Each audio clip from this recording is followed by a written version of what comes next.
Good afternoon and welcome to All About Animals. I'm Sherry Graditor. My guest today is Danny Scheurer, who is the founder, the president, and the driving force, as it were, behind an organization called Save a Vet. If you've watched the show, and you've been watching it, you've seen Danny before. We've been taping with Danny since he was just beginning, and things are really happening right now. Danny, explain what Save a Vet is all about. We take the military and police canines that are deemed unsuitable for adoption due to liability for reasons, whether it's training or aggression or history or injuries obtained in war, the ones that are supposed to be euthanized after service. And then we hire disabled military and law enforcement veterans to take care of them. Their payment for working for the organization is rent-free housing. And we had talked about the fact that there are lots of veterans who are living on food stamps because even with disability, it's not enough to live. We just met yesterday with the Veterans Club from Northern Illinois University, and we were talking to one of the mayors from that area, and he asked what kind of need is there in his area, and we didn't have exact numbers, but the Veterans Club did have the number of living in the NIU area. There are over 20,000 disabled veterans in need of assistance just in the DeKalb area.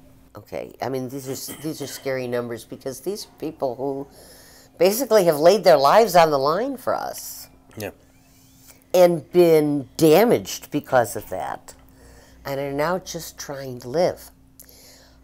Same is true, you told me that when you were overseas, your life was saved by dogs identifying IEDs. Yes. Bombs. And these dogs come back. Now, I understand that they go through some training and that many of them are placed in homes. Yes, a great deal of them are adopted out to people who fill out the application and send it into Lackland Air Force Base. It's a free service, and we encourage people to do it. Yeah, I understand it's a great program. Yes. But there are the other dogs. Yes, we the most recent dog that we brought in was from Homeland Security, Department of Defense. The dog was phenomenally trained. She had OCD. She would chase her tail. She had a neck brace on. They had her on sedatives 4 times the normal for a dog that size, 3 times a day. She has a high drive of energy. If she sees something that excites her, she tears it to shreds. It's just how she is. It's her personality. She cannot go to a home. Instead of euthanize her, they gave her to us. Yeah, and you said you've been approached by police departments with retired police dogs as well. We've just been contacted. Actually, I'm happy we're talking. We were just contacted by Hawaii DNR, which falls under Department of Defense. They have 2 dogs that are retiring. One's a yellow lab and one's a basset, but it has the coat of like an Aussie. And they are up for adoption. They asked us to take them because they couldn't find anybody to adopt them. They've been used in Hawaii to clear out the wild animals on the beaches and the public farms. They are adoptable, so they will not euthanize them. We explained to them that we take the unadoptable dogs, but we will try to help find them homes. I've seen pictures of these dogs. They're beautiful animals. They're looking for homes. They served our country. Even though it was with DNR, they still serve a great purpose, and they do work for Department of Defense. So if anybody wants to adopt those 2 dogs, get a hold of us at info@saveavet.org, and we'll get you all the information.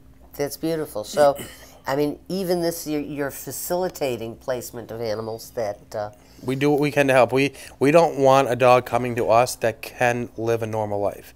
We only take the ones that have nowhere else to go. On top of that, we were contacted by 3 police departments, one in Nebraska, one that wants to remain anonymous, and one out in Knoxville, Tennessee. And they have police dogs for us that are just too aggressive to be adopted out. Yeah, and the veterans will care for these dogs, and these dogs will bond with the people who are caring for them and be safe for the people who are handling them because they've been working with handlers and they've been safe with handlers. We actually like to pair them up so we know for a fact when we get the Knoxville police, it will go to a retired police officer up in Walworth County. We'll pair up the police dog with the police veteran. So right now what you've been doing is taking in dogs and pairing them up with people in foster homes. Not really foster homes, homes that we lease or that are donated on a month-to-month basis. Okay. Yes, we cannot foster out our dogs. The dogs we get are too much of a liability to go anywhere except for Save It property. And from what I understand, and we've been talking about this, you're all over the map all of a sudden, Danny. We are. We just got a crew that came back from Florida scouting out a 20-acre lot with a very large facility on it. We have property down in Georgia that we're going to the meeting with the owners later on this year. We have property that we own in Illinois, more property that we're getting donated in Illinois. We closed on 8 acres, just over 8 acres in Wisconsin. There's a company in New Hampshire that has expressed great interest. It's a Department of Defense contracting company that wants to buy or build for us in their backyard.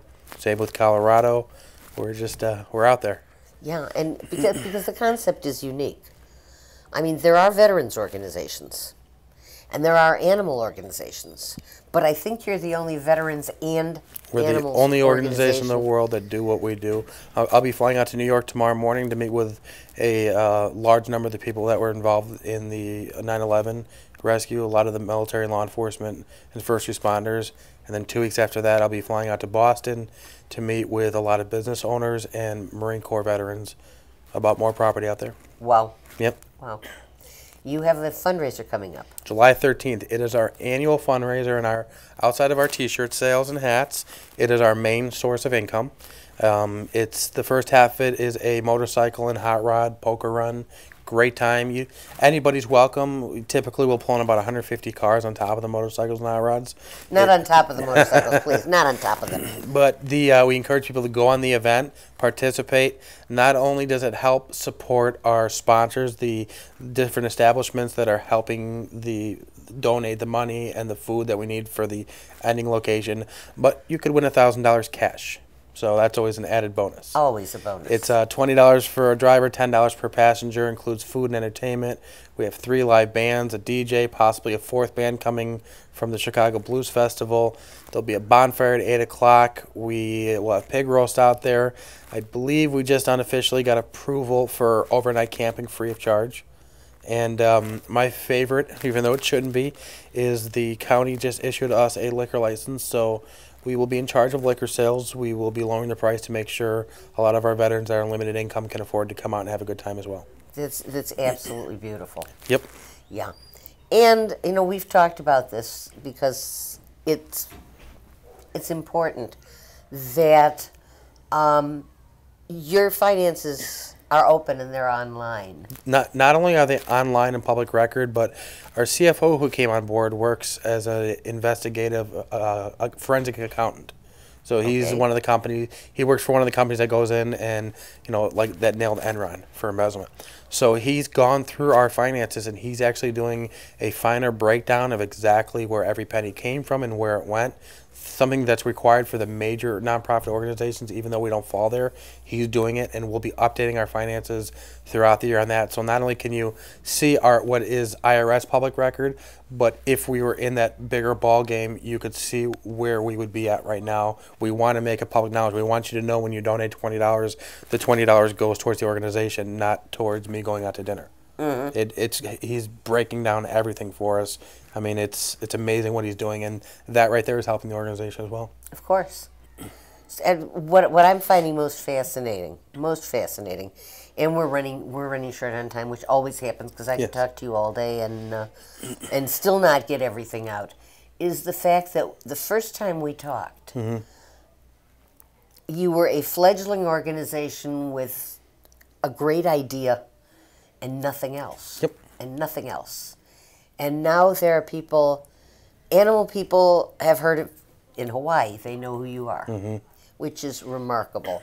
And in Florida, they're offering you a place to develop. And basically what you've been doing is looking at places where there are issues and where there are veterans. You told me something about the town, was it the town in Florida? That you said, The town of Florida, it's not the wealthiest town. It's the area we're looking at is a plantation area, but it has some unique history. If you remember the raising of the flag in Iwo Jima, the Marines with the one corpsman, those guys all came from the same unit. That unit was based in this town, Monticello, Florida. There's actually a memorial there. It's one of the oldest military memorials in the country, one of the original ones. That they're all from this town. So to be able to put a veteran, 2-legged and 4-legged veteran housing facility, and I say 4-legged because World War II is when they started using the military working dogs. So to be able to put that in the same town it would be a match made in heaven, and it would help the town out as well. Very, very special. Yeah. But you're looking at Colorado, and you're looking at Florida, and you're looking at Illinois, and you're looking at Wisconsin, and you're looking at Georgia. Two goals that we have always had for the organization that I'm always proud to say. There's, I think, 3,010 counties in the United States. Imagine if we had a facility that helped out disabled veterans, two-legged and four-legged in every county. And the other one, which again we just reiterated on paper for our for our bylaws, is no board member will ever make more than 10% of the national average. So if the national average is $30,000 a year, the most a board member can ever be paid is $33,000 a year. And the reason we did that is because we brought on 4 more board members, so we had to put it down there in case it ever gets to the point where a board member is going to be needed to be paid. It's a wonderful organization, and I'm suspecting we're just about out of time. So I'm going to roll it up here. Danny, thank you so much for coming in and talking to me. Thank you. If people want to know about the fundraiser, SaveAvet.org. There's a beautiful banner on the top right-hand side. Click on that. It has all the information. We are looking for more sponsors. All the food is free at our events, always is. So if we can get more people to donate food or help chip in costs for food, that's a big thing. Other than that, as we like to say in Chicago, rain, snow, or shine, the party will go on July 13th. Fantastic. And once again, thanks for talking to us. You can find out all kinds of information on that website about the organization. It's worth knowing about. Danny, thank you. Thank you. We're now going to show you some of the dogs and cats available here for adoption.